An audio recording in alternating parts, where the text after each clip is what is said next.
في القرآن الكريم والفرقان المجيد بعد أعوذ بالله من الشيطان الرجيم بسم الله الرحمن الرحيم والفجر وليال عشر صدق الله العظيم. وقال رسول الله صلى الله عليه وسلم ما من أيام العمل الصالح فيهن أحب إلى الله من هذه الأيام العشرة صدق رسول الله صلى الله عليه وسلم. رب اشرح لي صدري ويسر لي أمري واحلل عقدة من لساني يفقهوا قولي. رب يسر ولا تعسر وتمم بالخير وبك نستعين سبحانك لا علم لنا إلا ما علمتنا إنك أنت العليم الحكيم. எல்லா புகழும் புகழ்ச்சியும் ஏகவல்லவனாகிய அல்லாஹ் ஜல்ல ஷானஹு வ தஆலா ஒருவனுக்கே உரித்தாகிய கண்மணி நாயகம் முஹம்மது ரசூலுல்லாஹ் ஸல்லல்லாஹு அலைஹி வஸல்லம் அவர்கள் மீதும் அன்னாரது அடிச்சுவடுகளை அப்படியே பின்பற்றி நடந்த சத்திய சஹாபாக்கள், தாபிஈன்கள், தபஉ தாபிஈன்கள், ஹுஃபார்கள், ஷுஹதாக்கள், நல்லோர்கள், பெரியோர்கள் என உம்மத்தினர்களாகிய நம் அனைவரின் மீதும் எல்லாம் வல்ல அல்லாஹ்வின் நல்லோர் என்றென்றும் நிறைவாக உண்டாவதாக. ஆமீன். கண்ணியத்திற்குரியவர்களே, சங்கைக்குரிய ஹஜ்ஜுடைய காலங்களிலே நாம் இருக்கிறோம். துல்காஅதா மாதத்தினுடைய இறுதி ஜும்ஆ இது. இனி வரக்கூடிய திங்களோ அல்லது செவ்வாய்க்கிழமையோ துல்ஹஜ்ஜினுடைய ஆரம்ப 10 நாட்கள் நமக்கு ஆரம்பமாகிவிடும். இந்த துல்ஹஜ் மாதம் இருக்கின்றதை மிகவும் வரலாற்று சிறப்புக்குரிய மாதம். இஸ்லாமிய வரலாறுகளில் ஒரு மிக முக்கிய இடம் பிடித்திருக்கக்கூடிய மாதம் தான் இந்த துல்ஹஜ்ஜினுடைய மாதம். திருக்குர்ஆனில் அல்லாஹ் தஆலா மாதங்களின் எண்ணிக்கையை பற்றி குறிப்பிடப்படும் பொழுது இப்படி அல்லாஹ் தஆலா குறிப்பிடுகிறார், இன்ன இத்தத ஷுஹூர் இன்தல்லாஹ் 12 ஷஹரன் ஃபீ கிதாபில்லாஹ் யௌம கலகஸ் ஸமாவாதி வல் அர்த். இந்த வானம் பூமி படைக்கப்பட்ட அந்த நாட்களிலிருந்து ஒரு வருடத்தில் 12 மாதங்கள் இருக்கின்றன. அந்த 12 மாதங்களில் மின்ஹா அர்பஅத்துன் ஹுரும், 4 மாதங்கள் சங்கைக்குரியவை, கண்ணியத்திற்குரியவை என்று சொல்லலாம் தஆலா சொல்கிறார். அந்த 4இல் ஒரு மாதம் தான் தற்பொழுது வரவிருக்கிற துல்ஹஜ்ஜினுடைய மாதம் என்பதாக நாம் ஹதீஸ்களில் பார்க்க முடியும். இஸ்லாமிய மாதங்களிலேயே அல்லாஹ் தஆலா 30 நாட்களை சிறப்பிற்குரிய நாட்களாக அல்லாஹ் தஆலா வைத்திருக்கிறார். அது என்ன 30 நாட்கள்? முதலாவதாக ரமலானுடைய கடைசி 10 நாட்கள் எல்லா நாட்களோட சிறந்த நாட்கள். இரண்டாவதாக முஹர்ரம் மாதத்தினுடைய முதல் 10 நாட்கள் எல்லா நாட்களோட சிறந்த நாட்கள். கடைசியாக துல்ஹஜ்ஜினுடைய ஆரம்ப 10 நாட்கள் உலகத்தில் உள்ள அனைத்து நாட்களை விட சிறந்த நாட்களாக அல்லாஹ் தஆலா வைத்திருக்கிறார். இன்னும் சொல்ல போனால் திருக்குர்ஆனில் அல்லாஹ் தஆலா இந்த 10 நாட்களின் மீது சத்தியம் என்று சொல்கிறார். பொதுவாக அல்லாஹ் தஆலா ஒரு விஷயத்தின் மீது சத்தியம் என்று சொன்னால் அந்த பொருளை, அந்த வஸ்துவை இந்த மனிதர்கள் ஒரு பாக்கியமாக கருத வேண்டும், அது ஒரு பொக்கிஷமாக கருத வேண்டும் என்ற ஒரே காரணத்தினால் அல்லாஹ் தஆலா என்ன செய்வார் என்று சொன்னால் சத்தியம் செய்து சொல்வார். அப்படி அல்லாஹ் சத்தியம் செய்து சொல்லக்கூடிய ஒரு வஸ்துக்களில் ஒரு விஷயங்கள் ஒரு விஷயம் என்ன என்று சொன்னால் இந்த துல்ஹஜ்ஜினுடைய முதல் 10 நாட்கள் திருக்குர்ஆனில் வரும் வல் ஃபஜ்ர், அதிகாலை நேரத்தின் மீது சத்தியமாக. அடுத்ததாக அல்லாஹ் தஆலா சத்தியம் செய்வான் வலயாலின் அஷ்ர், 10 இரவுகளின் மீது சத்தியமாக என்று சொல்லி இந்த 10 இரவுகளின் மீது துல்ஹஜ்ஜினுடைய ஆரம்ப 10 நாட்களின் மீது அல்லாஹ் தஆலா சத்தியம் செய்கிறான் என்று சொல்லி ஹஸரத் இப்னு அப்பாஸ் ரலியல்லாஹு அன்ஹு அவர்கள் தங்கள் விரிவுரையில் எழுதுவார்கள். ஆக இப்படி இந்த துல்ஹஜ்ஜினுடைய முதல் 10 நாட்களுக்கு பல்வேறு சிறப்புகள் இருக்கின்றன. அதில் அமல் செய்தாலும் சிறப்பு தான். ஹதீஸ்களில் கூட ரசூலுல்லாஹி ஸல்லல்லாஹு அலைஹி வஸல்லம் அவர்கள் சொல்லித் தருகிறார்கள், மாமின் ஐயாமின் அமல்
அதிகமான நல்ல அமல்களை செய்ய வேண்டும் என்று சொல்லி குர்ஆனிலும் சரி ஹதீஸிலும் சரி ஃபுகஹாக்களும் சரி பெரியார்களும் சரி நிறைய ஆர்வமூட்டி பலவிதமான செய்திகளை சொல்லியிருக்கிறார்கள் என்று நாம் பார்க்க வேண்டும்.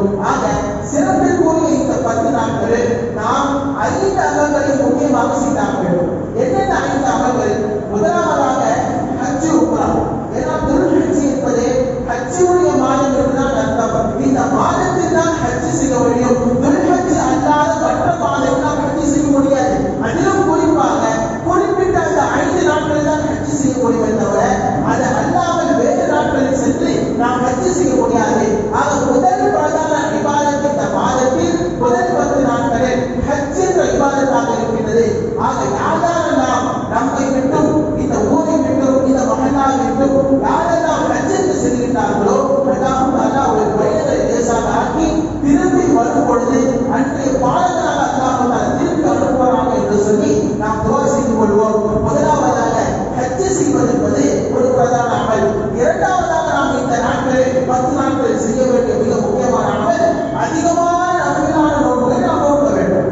ரசூலுல்லாஹி ஸல்லல்லாஹு அலைஹி வஸல்லம் அவர்கள் ஹதீஸில் சொல்வார்கள், ஒரு அடியார் அல்லாஹ்வுடைய பொருத்தத்தை நாடி ஒரே ஒரு நோன்பை வைக்கின்றார். அந்த ஒரே ஒரு நோன்பை அல்லாஹ்வுடைய பொருத்தத்தை நாடி ஒரே ஒரு நோன்பை வைத்தால் ஹதீஸில் வருகிறது அவருடைய முகத்தை 70 வருடத்திற்கு தள்ளி என்ன செய்கின்றார்? நரகத்தை விட்டு அப்புறப்படுத்துகின்றார் என்று சொல்லி ரசூலுல்லாஹி ஸல்லல்லாஹு அலைஹி வஸல்லம் சொல்கிறார்கள்.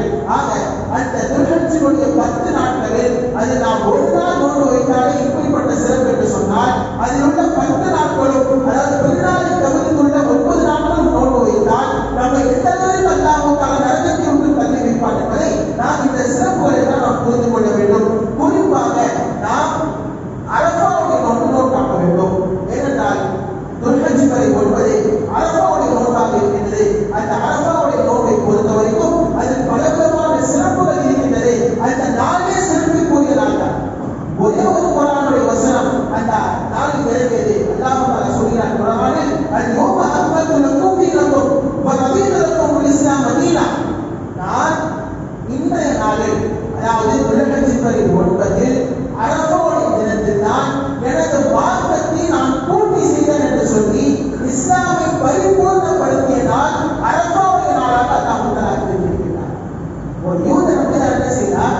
இந்த ஆயத்தை ஹஸரத் உமர் ரலியல்லாஹு அன்ஹு அவர்கள் படிச்சு காட்டி, இந்த ஆயத்து மட்டும் எங்களுக்கு இறங்கி இருந்தால் அந்த நாளை நாங்கள் பெருநாளாக கொண்டாடி இருப்போம் என்று சொல்லி ஒரு யூதன் ஹஸரத் உமர் ரலியல்லாஹு அன்ஹு சொன்ன அதற்கு ஹஸரத் உமர் ரலியல்லாஹு அன்ஹு சொன்னார்கள், இந்த ஆயத்து இறக்கப்பட்டதே எங்களுக்கு பெருநாள் அன்றைக்கு. ஏன்னா அல்-யௌம அக்மல்து லக்கும் தீனக்கும் என்ற ஆயத்து ஜும்மா அன்றைக்கு இறக்கப்பட்டது. ஜும்மாவுடைய நாள் அல்லாஹ் தஆலா பெருநாளாக ஆக்கி வைத்திருக்கிறார். அதுக்கு அடுத்த நாள் துல்ஹஜ் வரை 10 எங்களுக்கு அல்லாஹ் தஆலா பெருநாளாக ஆக்கி வைத்தார் என்று சொல்லி ஹஸரத் உமர் ரலியல்லாஹு அன்ஹு அவர்கள் இந்த ஹதீஸை சொல்லி காட்டுவார்கள். ஆக இந்த இஸ்லாமிய மார்க்கம் பரிபூரணம் அடைந்தது இந்த ஒரே ஒரு நாளில் தான். இந்த நாள் துல்ஹஜ் வரை 9 அரஃபாவுடைய நாளில் பரிபூரணமானது என்று சொல்லி நாம் இங்கே பார்க்க வேண்டும். அது மட்டுமல்ல, இந்த ஆயத்து இறங்கி சரியாக 81 நாட்கள் ரசூலுல்லாஹி ஸல்லல்லாஹு அலைஹி வஸல்லம் உலகில் வாழ்ந்தார்கள். 82வது நாள் இந்த உலகை விட்டு பிரிகிறார்கள் என்பதையும் கூடுதல் சிறப்பாக நாம் பார்க்க முடியும். இந்த அரஃபாவுடைய நாளை பொறுத்தவரைக்கும் ஏகப்பட்ட சிறப்புகள் இருக்கின்றன. ஹஸரத் ஆதம் அலைஹிஸ்ஸலாம் அவர்கள் சொர்க்கத்தில் ஒரு பாவம் செய்து விட்டார்கள். அந்த பாவம் செய்த விளைவாக அவர்கள் இந்தியாவில் இறக்கப்பட்டார்கள். அன்னை ஹவ்வா அலைஹிஸ்ஸலாம் அவர்கள் ஜித்தாவில் இறக்கப்பட்டார்கள். இருவருக்கும் சந்திப்பு என்பதே நிகழவில்லை. நீண்ட வருடமாக சந்திப்பு என்பதே நிகழவில்லை. கடைசியாக அல்லாஹ் தஆலா இருவரையும் ஒன்று சேர்த்திருக்க என்று சொன்னால் இந்த அரஃபாவுடைய நாளில் அரஃபா மைதானத்தில் அல்லாஹ் தஆலா சந்திக்க வைக்கின்றான். அரஃபா என்று சொன்னால் ஒருவருக்கு ஒருவர் அறிந்து கொள்ளுதல் என்ற அர்த்தம். அந்த இருவரும் ஹஸரத் ஆதம் அலைஹிஸ்ஸலாம் அவர்களும் ஹவ்வா அலைஹிஸ்ஸலாம் அவர்களும் இரண்டு பேரும் சந்தித்துக் கொண்டு தங்களை அங்கே அறிமுகப்படுத்திக் கொண்டதால் இந்த நாளிற்கு அரஃபா என்ற பெயர் வந்தது. சந்தித்த அந்த மைதானத்திற்கு அரஃபா மைதானம் என்ற பெயர் வந்தது என்பதை நாம் இங்கே பார்க்கிறோம். இன்னொரு காரணம் என்ன தெரியுமா? இந்த அரஃபாவுடைய நாளுக்கு அரஃபா என்ற பெயர் வந்து இன்னொரு காரணம், ஹூரின் பெண்கள் தங்களுடைய கணவன்மார்களை அந்த நாளில் அல்லாஹ் தஆலா காட்டுவான். அதாவது இவர்கள் தான் உங்களுடைய கணவன்மார்கள் என்று சொல்லி அல்லாஹ் தஆலா அறிமுகப்படுத்தி இருக்கக்கூடிய நாள் தான் இந்த அரஃபாவுடைய நாள். எனவே இந்த நாளுக்கு அரஃபா என்ற பெயர் வந்தது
நாம் ஹதீஸ்களில் பார்க்க முடியும். அது மட்டுமல்ல, இந்த அரபாவுடைய தினத்தை பொறுத்த வரைக்கும் ஷைத்தான் தனக்குத்தானே தலை மண்ணை வாங்கிக் கொள்ளக்கூடிய நாளாக நாம் தலை வைத்திருக்கின்றான். ஷைத்தான் கை சேரப்படக்கூடிய நாளாக அந்த அரபாவுடைய நாளை வைத்திருக்கின்றான். காரணம், லட்சக்கணக்கான ஹாஜிமார்கள் அரபாவுடைய மயானத்தில் இருந்து அங்கு அல்லாஹ்விடத்தில் அடுத்து துஆ செய்வார்கள். அதையெல்லாம் பார்த்து ஷைத்தான் என்ன செய்வானாம், அவன் கதறிக் கொண்டிருப்பான். காரணம், வானத்திலிருந்து அல்லாஹ்வுடைய ரஹ்மத்துகளும் அல்லாஹ்வுடைய மகுஃபிரத்துகளும் இறங்கிக் கொண்டே இருக்கும். அந்த நேரத்தில் ஷைத்தான், ஆஹா, நான் இந்த மனிதர்களை எவ்வளவு நான் முயற்சி செய்து கெடுத்தேன், ஆனால் அல்லாஹ் என்ன செய்து விட்டான், இவர்கள் அனைத்தையும் அழித்து விட்டான் என்று சொல்லி தனக்கு தானே மண்ணை வாங்கிக் கொள்ளக்கூடிய நாள் தான் இந்த அரபாவுடைய நாள் என்று சொல்லி ரசூலுல்லாஹி ஸல்லல்லாஹு அலைஹி வஸல்லம் அவர்கள் சொல்வார்கள். ஆக இந்த துல்ஹஜ் மாதத்தினுடைய 9வது நாள் மிக முக்கியமான நாள், அரபாவுடைய நாள். அதில் நோன்பு வைக்க வேண்டும், நாம் அதிகமாக துஆக்களையும் செய்ய வேண்டும் என்று சொல்லி நமக்கு ரசூலுல்லாஹி ஸல்லல்லாஹு அலைஹி வஸல்லம் சொல்லித் தருகிறார். அடுத்ததாக இந்த 10 நாட்களில் நாம் அதிகமாக செய்ய வேண்டிய அமல்களில் ஒன்று, அதிகமாக தக்பீர்களை நாம் போட வேண்டும். ஹதீஸில் குர்ஆனில் அல்லாஹ் தஆலா சொல்கிறார், "வெதுகுரு ஸல்லல்லாஹு அலைஹி வஸல்லம் குறிப்பிட்ட அறியப்பட்ட சில நாட்களில் நீங்கள் அல்லாஹ்வுடைய தக்பீர்களை நீங்கள் கூறிக்கொண்டே இருங்கள்." பெருநாளுடைய தக்பீர் சுலோமா இல்லையா? அரபாவுடைய நாள் ஃபஜ்ரில் இருந்து பிறகு 13 வரைக்கும் கிட்டத்தட்ட 73 வக்துகள் வரைக்கும் ஒவ்வொரு ஃபர்தான தொழுகைக்கு பின்னாடி ஒரு தடவை சத்தமாக சொல்வது வாஜிப். கண்டிப்பாக ஒரு தடவை சத்தமாக சொல்ல வேண்டும். பெண்கள் வீட்டில் தொழுதாலும் சரி, அது நாம் ஏதாவது சமரில் சென்று நாம் பயணத்திலிருந்து நாம் தொழுதாலும் சரி, ஒரு தடவை சத்தமாக நாம் தக்பீர் சொல்வது வாஜிபாக இருக்கின்றது. அப்படி சலாம் கொடுத்தோட தக்பீர் சொல்ல மறந்துட்டோம்னா டைமிங் முடிஞ்சுன்னு அர்த்தம், நாம் என்ன செய்ய முடியாது, அந்த தக்பீரை மீட்டு நாம் சொல்ல முடியாது என்று சொல்லி நீங்க ஹதீஸ் வல்லுநர்கள் நீங்க சொல்லி தருகிறார்கள். ஹஸரத் இப்னு உமர், ஹஸரத் அபூ ஹுரைரா ரலியல்லாஹு அன்ஹு சஹாபாக்கள் என்ன செய்வார்கள் சொன்னால், துல்ஹஜ் பிறை 1 பிறந்து விட்டால் அந்த 1 பிறை 1லிருந்து கடைசி பிறை 13 வரைக்கும் என்ன செய்வார்கள் சொன்னால், கடைத்தெருவுக்கு சென்று அங்கே சப்தமிட்டு இந்த தக்பீர்களை சொல்வார்கள். அல்லாஹ் அக்பர், அல்லாஹ் அக்பர், அல்லாஹ் அக்பர், அல்லாஹ் அக்பர், லா இலாஹ இல்லல்லாஹ், அல்லாஹ் அக்பர், அல்லாஹ் அக்பர் பில்லாஹில் ஹம்த் என்று சொல்லி சப்தமிட்டு இந்த தக்பீர்களை சொல்வார்கள் என்று சொல்லி நாம் ஹதீஸ்களில் பார்க்க முடியும். ஆக இந்த தக்பீரை ஒவ்வொரு தொழுகைக்கு பின்னால் அரஃபா நாள் பிறை 9 ஃபஜ்ரிலிருந்து 23 வக்துகள் பிறை 13 வரைக்கும் கொண்டான அஸர் வரைக்கும் சொல்வது வாஜிபாக இருக்கின்றது. ஒரு தடவை சத்தமாக சொல்ல வேண்டும் என்று சொல்லி நமக்கு ஹதீஸ்களின் மூலமா நாம் காண முடியும். கடைசியாக இந்த நாளில் இந்த 10 நாட்களில் நாம் செய்ய வேண்டிய மிக முக்கியமான அமல் பெருநாள் வழிமுறை அல்லாஹ் வைத்திருக்கிறார். இது கடமையான தொழுகை, வாஜிபான தொழுகை. பிறை 10 சுபஹானிக்கு எப்பொழுது ஆரம்பமாகிறதோ அப்பொழுது பெருநாள் தொழுகை தொழப்படும். பெருநாள் தொழுகை யார் யாரெல்லாம் தொழ வருகிறார்களோ அவர்கள் அனைவரும் குர்பானிக்கு உண்டான ஏற்பாடுகள் எல்லாம் செய்துவிட்டு வர வேண்டும். ஏனென்றால் இந்த நாட்களுடைய ஒரு பிரதான அமல் குர்பானியாக அல்லாஹ் தர வைத்திருக்கிறார். குர்பானி யாருக்கு கடமை? சுருக்கமாக சொல்கிறேன். இன்ஷா அல்லாஹ் அடுத்த வாரம் குர்பானி பற்றி நாம் விரிவாக பார்ப்போம். குர்பானி யாருக்கு கடமை? யார் யாருக்கெல்லாம் 612 வெள்ளி அளவிற்கு தொகை வைத்திருக்கிறாரோ, இப்போது ரேட் பண்ணி பார்த்தா 1,80,000 என்ன செஞ்சிருக்கிறோம், நம்ம பேங்க் அக்கௌண்ட்லயோ அல்லது வீட்டில் வீரோடு வச்சிருக்கிறோம். வைத்திருந்தால் அவர்கள் குர்பானி கொடுப்பது வாஜிப். கண்டிப்பாக அவர்கள் குர்பானி கொடுத்தாக வேண்டும். அப்படிப்பட்டவர்கள் குர்பானி உண்டான ஏற்பாடுகளை செய்ய வேண்டும். குர்பானி கொடுக்கும் பொழுது நமது உள்ள தூய்மையாக இருக்க வேண்டும்.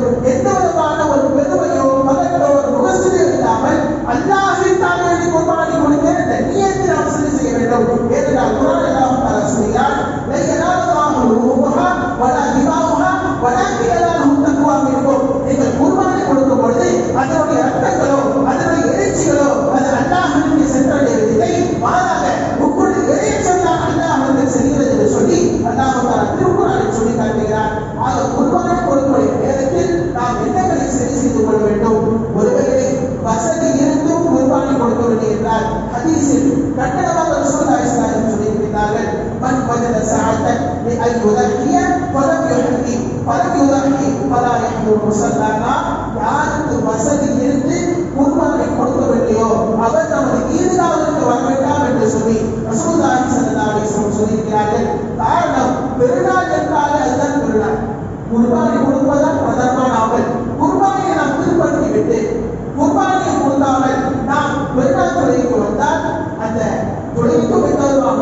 கிடையாது.